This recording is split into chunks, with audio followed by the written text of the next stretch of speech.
Hi, this is Mike Maloney, and I'm joined once again with Jeff Clark and Adam Taggart. Jeff, how are you doing? I'm doing great, Mike. Great to be back with you, of course. And Adam, co-founder of Peak Prosperity, thanks also for joining us this week. Thanks for having me back again, guys. Totally excited for today. Well, last time Mike got a honk for saying money instead of currency, and the week before Adam got it. So I'm going to try to keep my good record here this week. We'll see what happens. Well, this first article I want to bring to you guys' attention is about the ECB, the European Central Bank, saying that they're not only going to continue with currency printing, they're actually going to accelerate it because of yields rising. They want to try and cap that. And so they're going to print even more currency to try and cap yields. So it's quite interesting what they're doing. They have a fancy little name for it, but it's basically just yet another form of QE. So, Mike, what's your reaction to the ECB doing this? Well, it's these idiotic Keynesians just will not admit when they are wrong. They just keep on doubling down on the same thing that is going to bring there's going to be a catastrophic end to this now. They've gone so far that I just don't see any alternative other than some sort of really bad meltdown happening. For the general population. For the gold and silver investor, it'll be great. But these Keynesians, like I said, they can't admit when they are wrong. They're just going to print and print and print currency because they can't print money. Adam, Yes, what do you think? Adam? Yeah, so totally agree with Mike. I think this is it's just another sign that the central planners are painted into a corner, and I see this as just the latest desperate act. Really, the reason why they're doing this, Mike said it's rising rates, which really is kryptonite to the financial asset price bubble that they've blown by all their currency printing. But they've also admitted in this latest statement with the ECB that they are trying to goose economic growth in the Eurozone, which has just continued to remain sluggish, and no huge surprise because it was sluggish pre-coronavirus, and coronavirus obviously didn't help at all. So they're really kind of stuck trying to, bring back to life an economy that really can't grow the way that they want it to.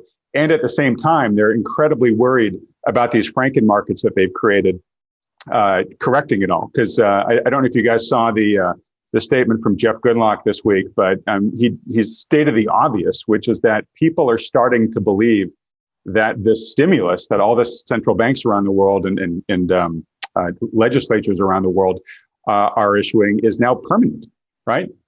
They are believing that it's become a feature of the system.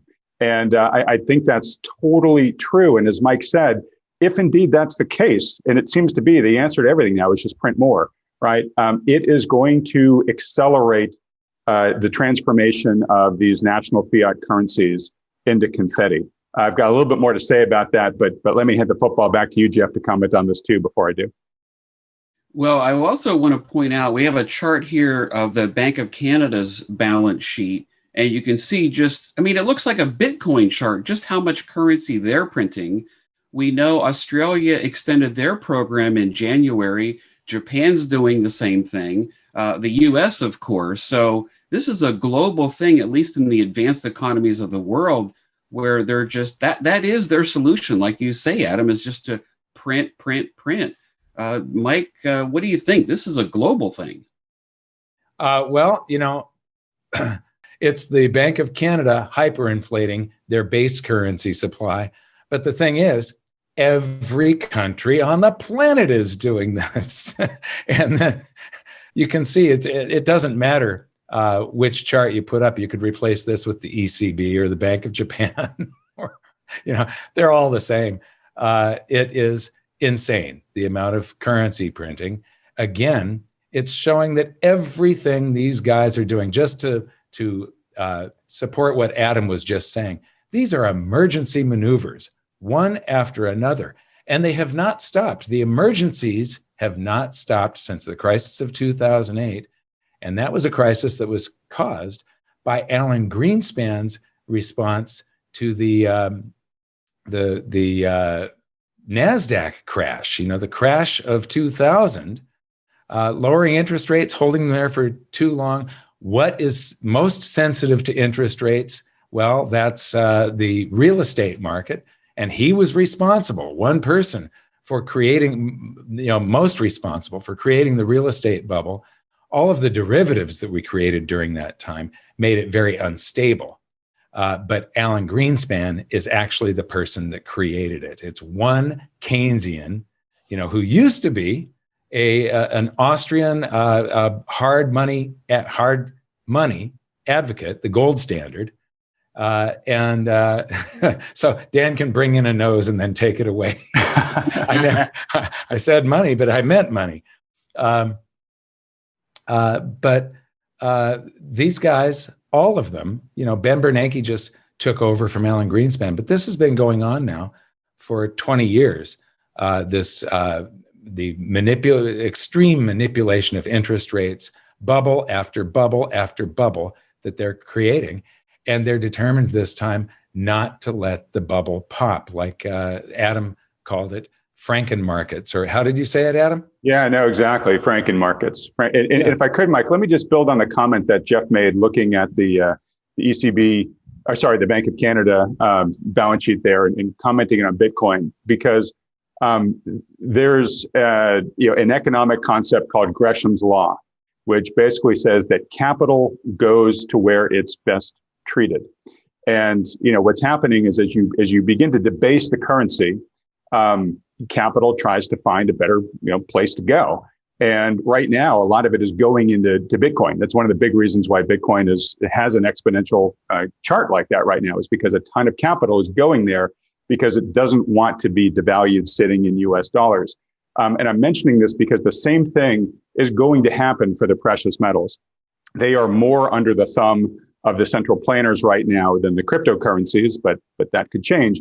But at some point in time, the jig is going to be up and enough people are going to realize what's going on with the currency that they are going to take their capital and put it into, they're going to switch it from paper currency into real forms of money. And we've seen this happen all throughout history. We saw it happen in Roman times as they began to clip the coinage. The unclipped coins were taken out of circulation by the populace because they knew that those coins had more silver. That's why you don't see pre-1965 coins when you get change at the market anymore, because people have taken those coins out of circulation because they know they have silver content in them, right?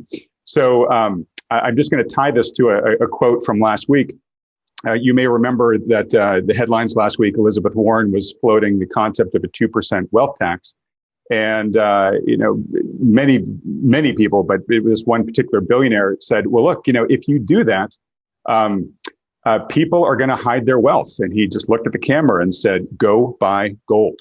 And that is exactly what happens when people feel that their capital is being abused by holding it in the dominant form of currency. So, I just want to wrap this up by saying these exponential moves that we're seeing in Bitcoin and whatnot, we're going to start seeing that in the precious metals again soon, as enough people wake up to realize that, all of these desperate actions by the central planners are accelerating the devaluation of these fiat currencies. And then Gresham Law is going to kick into effect, and we will see a very large, probably very quick move of capital out of paper and into hard money. I've got something that I'd like to add to that, is that you just said very quick, very large and very quick. And the time to buy precious metals is when they're falling and they become easier to get. If you're going to buy real metals, if you're going to buy gold and silver that's physical, that's real, that you can have in a storage account or hold in your hand, the premiums shrink on the way down. And then when everybody tries to get them at the same time, those premiums go huge. And so waiting for the last moment, to me, I've been getting prepared for this for many years, and I see a big payoff within the next couple of years here. So waiting too long, to me, is not a good plan. A bad strategy.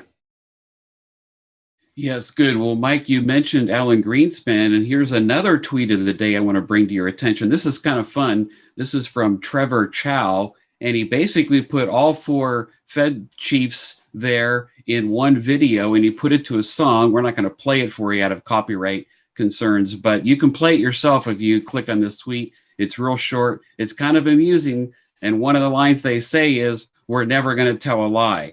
And of course, that hasn't exactly panned out for these individuals. So it's absolutely hilarious. Everybody should take a look at this. And basically, I think the tweet said they're all singing the same song. And they are. Alan Greenspan, Ben Bernanke, Janet Yellen, and Powell, they are all singing the exact same song. And they're wrong. These Keynesians have led us down a path into a minefield that has gotten more and more and more dense. And one day they'll be in a spot where it doesn't matter which way they step, the whole thing is going to blow up on them. You can't manipulate the market. The market is a self-balancing mechanism. Anything that is man manipulated is not self-balancing, because no person can account for all of the different forces in the free market. Some imbalances have to build up somewhere. And then the correction, when you've gotten it this far out of balance, the correction is more of an implosion than a correction. What do you think, Adam? What was your reaction to watching that little clip there? Oh, I think I laughed just as hard as you guys did. Sort of tears of, laughed until I cried, and maybe a little bit of cries of sadness for how, distorted and, how much they basically just wrecked the prospects of this nation. But as Mike said earlier, Greenspan started this, and it really, you can say it was one man who had the power to do this. And he's had 3 successors since then who all had the opportunity to do something different, and they didn't. So it's a super funny tweet, but in some cruel way, I think the joke is on us that we've let these guys run the ship of state so far off its course here. I guess my last thought on this is sort of to what Mike said. At this point in time, the future is becoming much easier to predict because the different option sets have been collapsing now really to only 2. Right? This system either collapses under its own weight, and we have some sort of massive deflationary crunch price-wise, massive price correction that really clears out all the malinvestment and all the evils of the system. Or the central planners win and they just sort of print things into oblivion. It's another type of default, but it's just through destruction of the currency. And so it's sort of good that, those of us that are trying to plan for this, we don't have too many options to have to decide between. Now, both options aren't very good, and they're pretty polar opposites in many ways. But I do think, bringing things back to the focus of this video, the precious metals are one of the few places that will do you well no matter which of those 2 binary outcomes happens. If the currency is killed through, runaway currency printing, obviously you're holding on to a store of value of that wealth. And if it's a deflationary crunch, all the malinvestment's going to get cleared. Yes, precious metals prices will probably come down a bit with all of that. But as we've seen in previous financial crises, they usually go down because they're getting sold because they have value and people are having to meet margin calls. And once that forced selling is done, they then begin to rise to their true value. Again, largely kind of almost back to Gresham's law, where people are funneling their capital into things that have true intrinsic value. So it's one of the very few options on the table that's going to serve you no matter which fork of that path we go down. Yes, good point, Adam. Well said. And that ties into our viewer comment today as well. This is from Mark Pedri. Mark, I don't know if I'm saying your name right. I think a lot of people look at gold and silver the way I used to, like I was making a purchase. I'm not buying fiat. I'm exchanging useless fiat into gold and silver like I would any other currency. But the main difference is I'm my own bank. So it sounds like he took the words right out of Mike Maloney's mouth. What do you think, Mike? Yes, he's selling currency and buying money. That's what he's doing. And money will get through this. The currency may or may not. We'll see what happens when the Fed and the ECB and everybody else goes to digital cryptocurrencies, the Fed coin or whatever they're going to call it. Because that does give them more control, a lot more control. and they'll be able to go negative on interest rates, and they'll be able to print more and more and more currency and sort of keep you in the game. But at the same time, they're not going to be able to stop people from getting rid of their currency and buying something that's real, whether it's real estate. Certain real estate is way overvalued and in a bubble, though, but some real estate isn't. So real estate, commodities, precious metals, and cryptos, people are going to be fleeing for these things. And this is an example of it. He sold currency and he bought money. Yes, Adam, be your own bank by buying real money, gold and silver. What do you think? I think he nailed it. I don't know if I have really much more to add on that. That's a great comment. Yes, it is. So, well, we're going to wrap this video up here with Mike reading us the meme of the day. But don't forget, if you haven't read Mike's book, you can still do so. It's free. He's giving away for free. Click on the link below this video. And if you haven't signed up for a newsletter, remember, everything we do and everything we announce, everything we offer does come through our newsletter. So you can get that just by signing up, and make sure you get everything. So no matter what happens to YouTube, you'll always get communications from us. So Mike, what's our meme of the day? Well, this is Fred Rogers, Mr. Rogers, making a picture for the viewers. And the viewers are usually, between 3 and 5 years old, I think. So it's when governments try to perform a service. I'm not very good at it, but it doesn't matter. And it's so true. I was having a conversation with Dan, our producer, the other day about, the socialists always say, well, who's going to provide the roads? Well, when government provides it, look at the service you get. You get stuck in traffic for hours on end trying to get somewhere. You get 8 people standing around trying to fix a pothole. And one guy is working, 7 people are watching. And that's what you're paying for. So it's just a perfect example of the government giving us less for more. Yes, well put.